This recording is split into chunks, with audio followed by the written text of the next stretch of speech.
Hey everybody, welcome back to Nerd News Today. I'm Matthew, and on today's episode, we're taking a look at a figure that came out a little while ago, but it's one that I missed out on for whatever reason. And today, I'm here to correct that, because we're taking a look at Diamond Select's Pacific Rim action figures. And in particular, this time around, it's going to be Gypsy Danger. The Pacific Rim series began several years ago, and yeah, I missed out on doing these reviews because I basically missed the movie in theater somehow. But I eventually did catch it on streaming media. It might have been Netflix, it might have been somewhere else, I don't remember, but I really enjoyed it. It was a lot of fun. So many great callbacks to old kaiju movies and so many other anime elements and sci-fi elements. They're awesome movies, and if you haven't seen them before, don't be like me, don't wait too long to finally check them out. But that said, I'm a big fan of giant robots, and a lot of regular viewers on this channel will know that. So yeah, I am proud today to take a look at this re-released version here of Gypsy Danger. So let's just talk about this packaging really quickly so I can go ahead and get this guy out of the box here, but I do want to highlight this packaging because I think it's very nice. I like what Diamond's doing with this style of box here. It is very, very collector friendly. And you have a nice big window here on the front, lets you see nice and inside the packaging. You also have two side windows, as well as that handy dandy Diamond Select sunroof. So you're getting a nice, real complete view from nearly every angle of this figure. But it's the back of the box where I think this packaging really shines because, folks, look at this bio. You know how much I love a good bio, and I complain if I don't get a good one on my figures or on my statues, and Diamond this time around has excelled. This is an enormous bio. I'm not going to read all of it to you guys can see it already, but man, hats off to whoever wrote this. And Diamond also, unlike many other action figure distributors out there, credits who their artists are. In this case, they're crediting an entire company because this was designed and sculpted by Big Shot Toy Works. This feature supposedly has 16 points of articulation, comes with a handful of accessories, and really, I think I've talked about as far as I can about this figure before I open it up. So, without further ado, let's go ahead and get Gypsy Danger out of the box, into our hands, and take a closer look at him. And here is our Diamond Select Gypsy Danger action figure. And I want to actually make a correction right now because I realized I said something wrong in that opening segment. I mentioned that this was a re-release for Diamond Select. I was actually getting confused because I forgot it was actually NECA years ago that did all the Pacific Rim figures. So for Diamond, this is actually, I believe, the beginning for them. So apologies for that error, but hey, now that we got that sorted out, let's start talking about this Gypsy Danger figure. And man, this is a really cool piece. Let's go ahead and just do a quick rotation now so you can see it from 360 degrees. And you know, I love a big mech. I'm a big fan of giant robot toys. I don't really feel like I cover them enough on this channel, and I should really fix that. But that's my problem, not so much yours.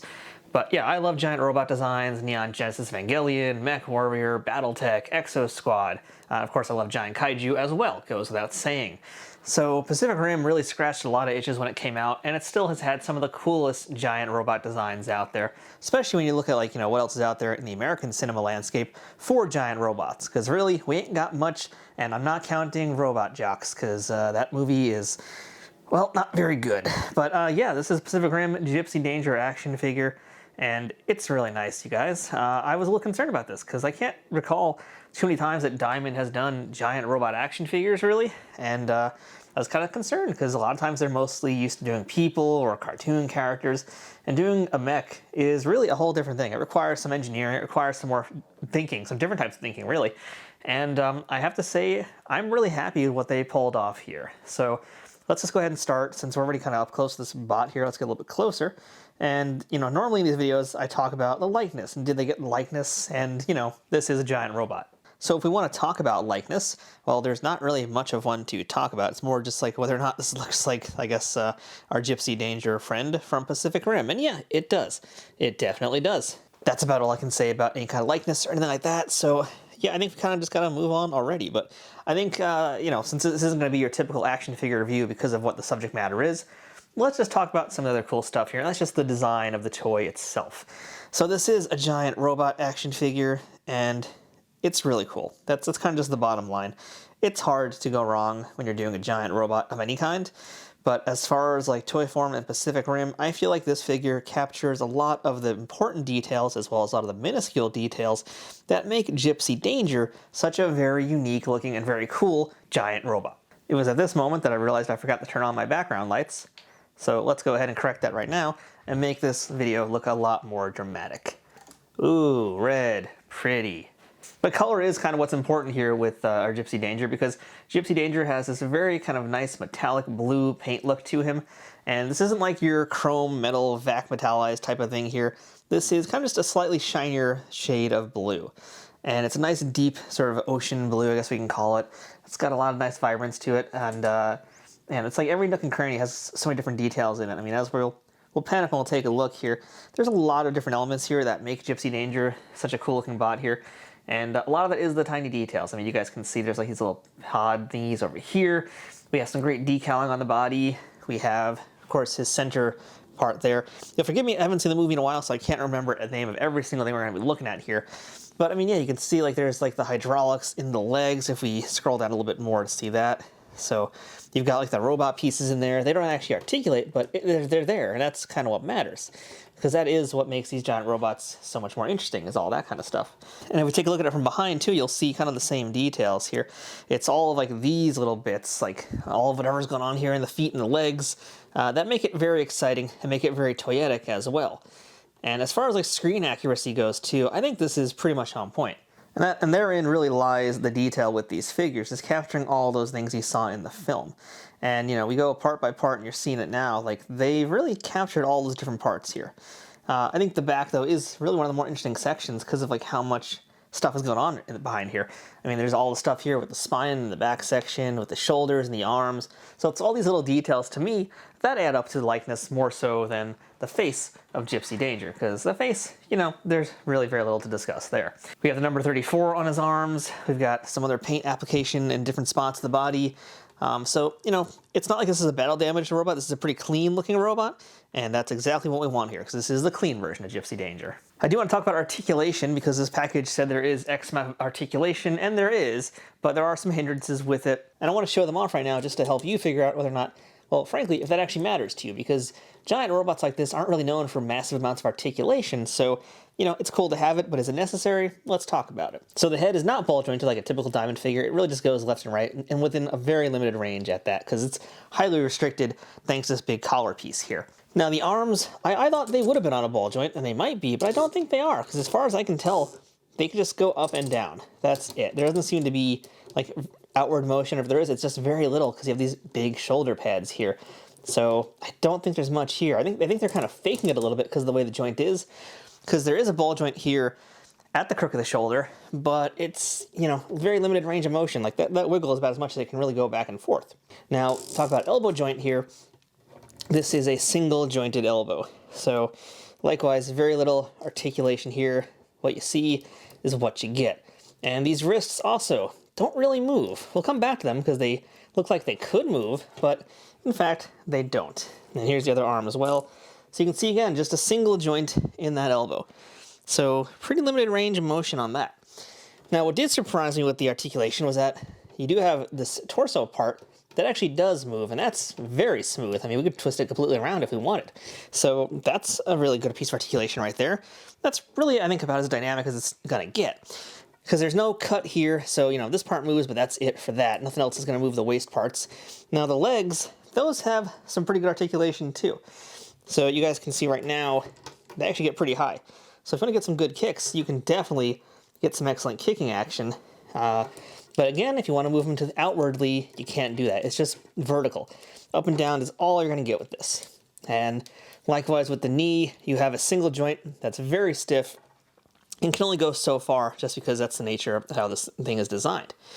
As far as ankles go, there is some mobility there too, but it's not a great deal. So yeah, as far as articulation goes, yes, there are points of articulation, and yes, they, for the most part, move, but it's a lot more basic than you might be expecting, especially for a toy in this price range, and especially even for a Diamond Select toy.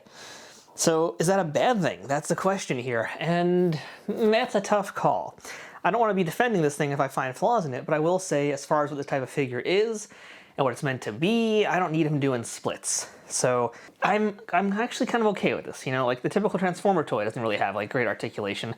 Generally speaking, giant robots don't have good articulation. So the fact that you can do the movement that you have, I think it's just fine. To be completely honest, I'm pretty happy with it. I would have liked more range of motion in the shoulders, especially because like certain poses would have been really great to like have him do especially like, right here, it would have been great to have him, be able to swipe his sword hand, but you can't really do that as effectively the way he currently is. So that would have been the one major articulation change I would have liked to have had, but otherwise, the way he is, I can live with it. Now, accessories is also another part where this figure does excel.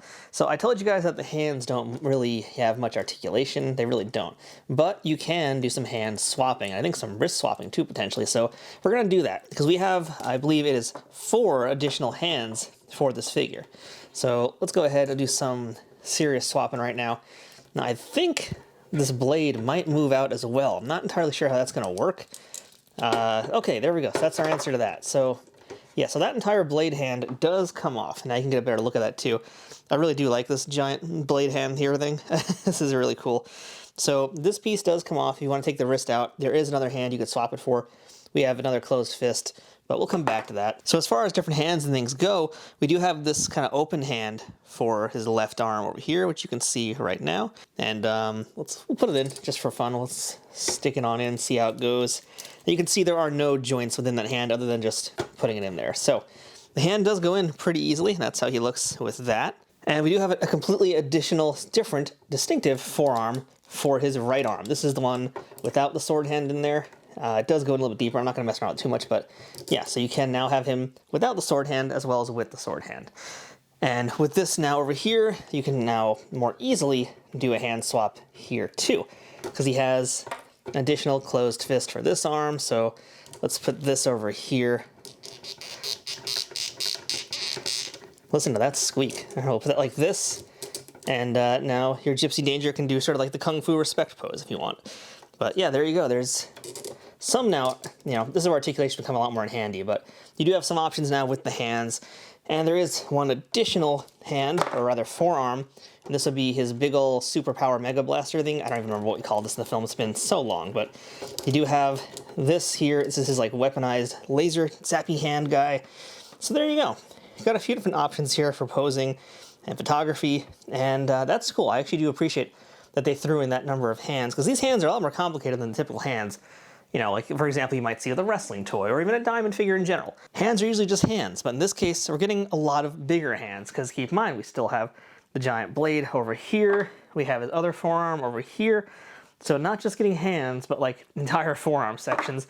And that makes this pretty cool, pretty unique and different. That said, as much as I do like this hand here, I'm actually going to go swap it back to the classic that we started with here, with the giant sword. Let's see if we can get it back in just as easily as it came out. But yeah, that goes in really easily. So I will say that part is great too. As far as like swapping bits and pieces go, no problems there with that at all. It goes very smoothly. So that's good news. And really, as far as this figure goes, that's kind of about it. I mean, there's not really a ton more to discuss with him. Just because, he's a giant robot. And, this will be cool if he was like, 3 feet tall or something. I think NECA did giant ones also. You can get more up close and personal to details. But for me, I'm happy with this size. I'm quite content with the way it's put together, with the different accessories and options that it has in here. So it's pretty solid. Yeah, that's kind of my review of it. It's very solid.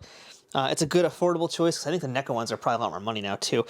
So, overall, I'm quite happy with it, and I think you Pacific Rim fans and Kaiju fans and Godzilla fans and anybody else out there who's into this type of thing, you're going to like this a lot too. So definitely giving it a recommend here. And if you want to pick them up for yourself, go ahead and check out our Amazon affiliate links in the description below. If you click on those, they support this YouTube channel at no extra cost to you, so there's really no reason not to. If you like this Pacific Rim Gypsy Danger figure, let me know which Pacific Rim characters you want to see next. Whether that's pilots, or whether that's more robots, or whether that's some monsters, I want to hear who you want Diamond to tackle in the next series. So until then, I'm Matthew. This has been Nerd News Today. Thanks for watching, and we'll see you guys next time with more toy reviews and everything else we do here at Nerd News Today. Wave bye-bye, Gypsy Danger.